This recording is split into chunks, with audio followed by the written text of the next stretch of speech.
The environment molds the child, forms the young adult. But the earth can be a perilously imperfect environment, a harsh, demanding, even dangerous world in which to come of age.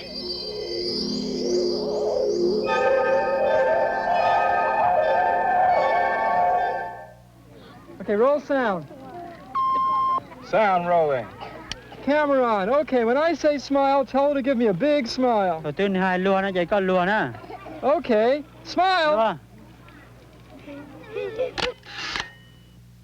Okay, tell him when I say smile to give me a big smile. The child is the father of the man, and these are the men and women of tomorrow, the faces of our future.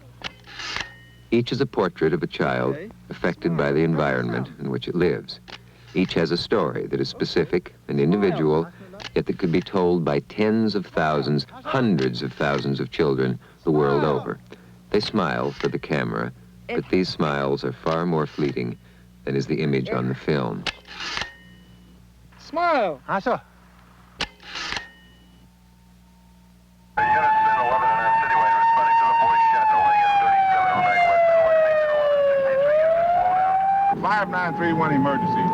3941. We are en route to Chilton Memorial Hospital with a badly injured child. Would you notify the hospital staff of our arrival, please? Slow it down.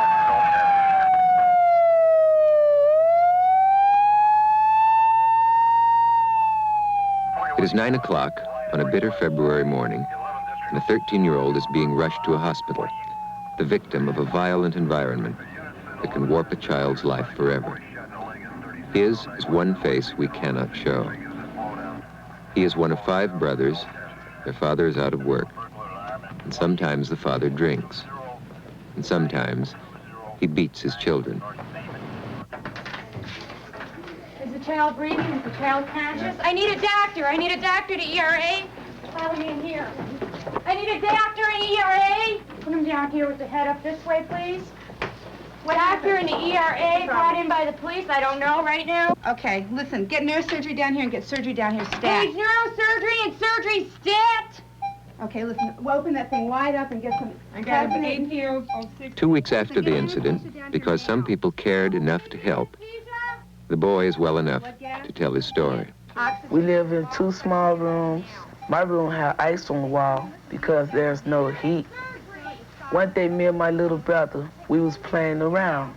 So then my stepfather came there.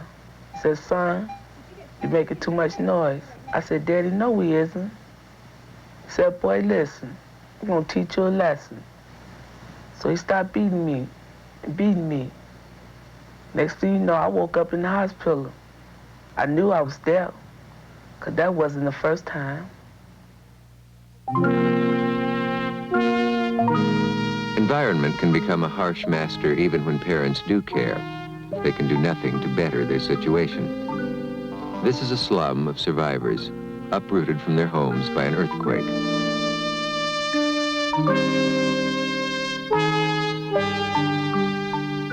Luis Molina and his little brother Jose live in this village of victims. There is a foul stream in front of their home, and on a hot day, the stench and flies are almost unbearable. Still, Luis tried to keep his surroundings clean.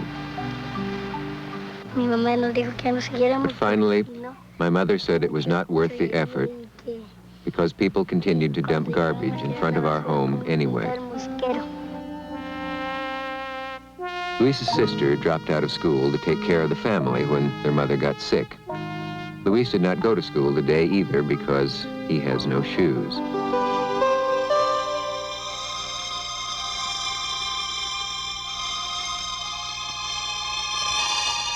This is a fetid garbage dump, and for some, it is also a home. A home that can make even earthquake victims seem the lucky ones. Entire families live in hovels amid filth. A privilege they are granted in return for ridding the city of its trash every day.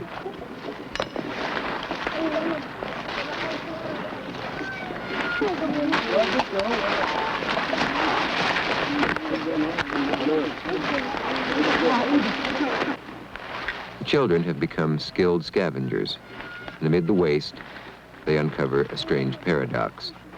a resource to use in the form of glass and paper to sell, and even food for their families.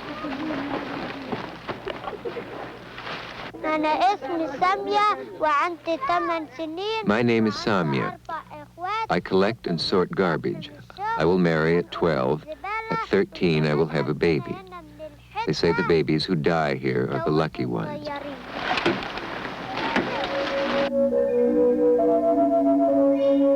Many children's lives are fashioned by the pursuit and the scarcity of energy sources. Some must study by the light of a lonely street lamp. Others, such as this young wood gatherer, needn't study at all, for they have no time for school. As she harvests the fuel her family desperately needs, she helps to further wound her world by denuding the hills, which then erode and become useless for agriculture.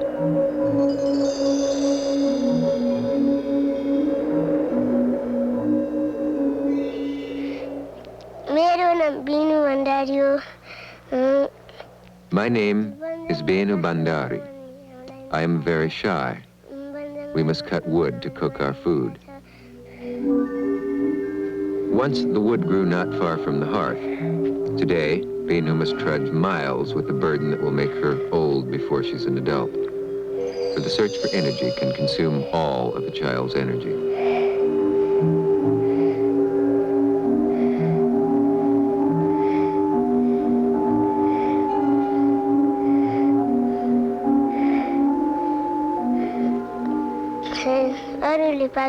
I come to the forest every day to collect wood. This is my only job. This is my life.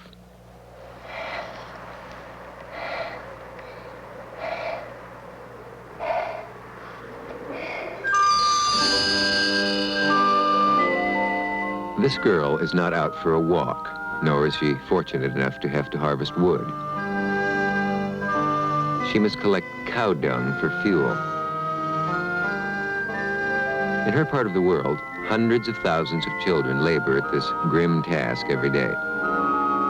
Not only is it a depressing job that colors her whole life, but when the dung is burned to cook food, it can no longer serve as fertilizer to enrich the crops of her desperate land, and the food suffers.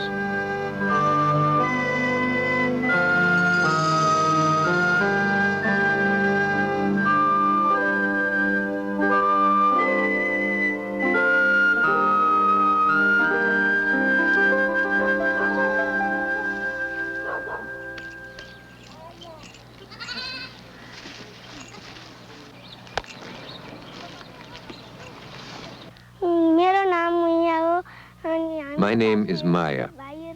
We cannot afford to buy wood, so I have to collect dung. I make it into balls and put them on the wall to bake in the sun. It is a dirty job. Still, I have to do it every day.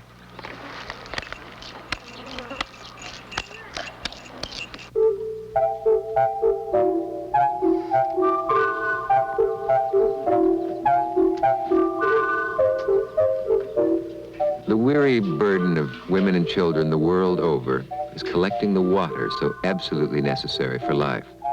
Water that many take for granted, yet that so many others must dedicate their young lives to searching out and transporting. My name is Joyce, and every day, before and after school, my brother and I spend 3 hours fetching water. When my baby brother grows older, he will help us draw even more water, and then we will be sure to have enough. Many people must drink dirty water, which is bad. We are lucky, for we have clean water from a swift-running stream.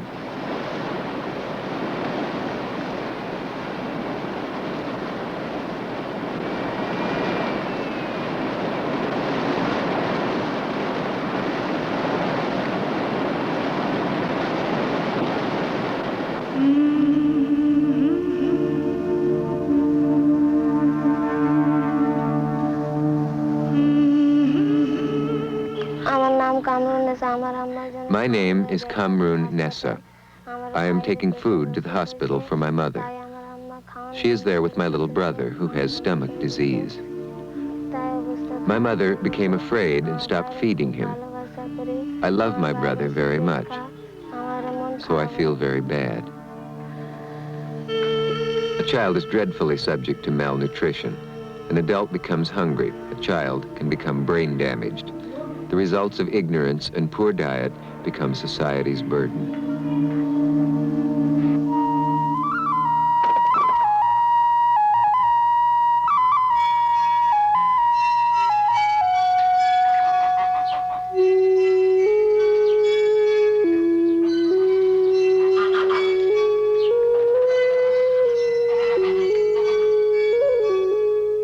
Other children are on their way to school, but this boy has another destination, a factory.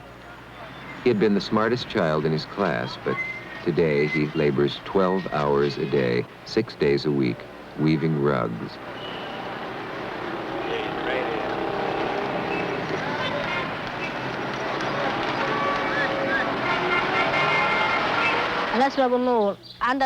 My name is Abul Noor. When I was 12, I left school to work in the rug factory. The money I earn, I give to my father to help him with my many brothers and sisters.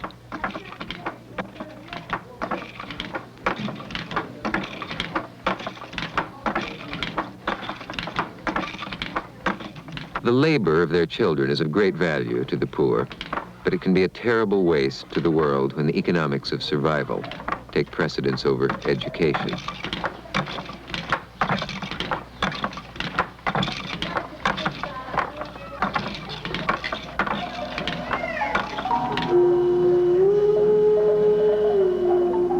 Even hard work can be an education when it leads to a useful career.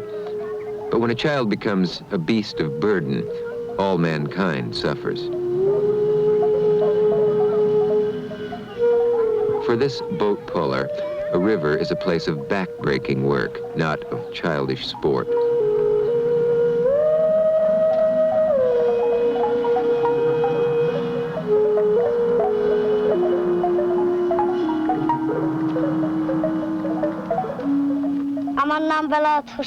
My name is Bailat Hussein. I work with my father and brother on our boat. Pulling the cargo is hard. When we walk in the water, for me it is almost impossible. I cannot go to school, but I would like very much to be a teacher.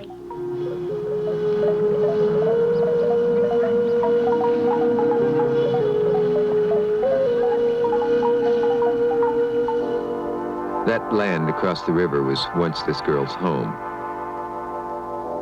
Today, she lives in this crowded refugee camp as one of the world's millions of displaced persons and orphans, uprooted by war or disaster or political upheavals that children cannot comprehend.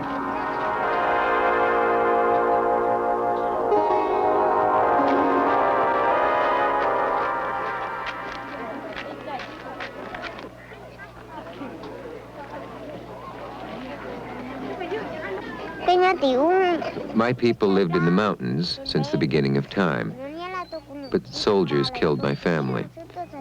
I'm all alone, and I don't know where I am. Adrift in a sea of strange faces, an orphan baby becomes her doll, as the children clutch each other for the security they must find on their own.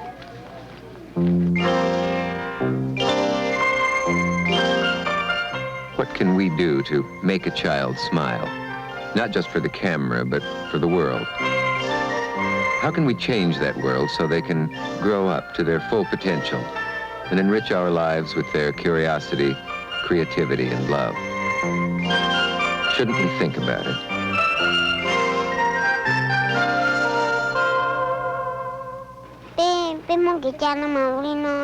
My people have an ancient custom.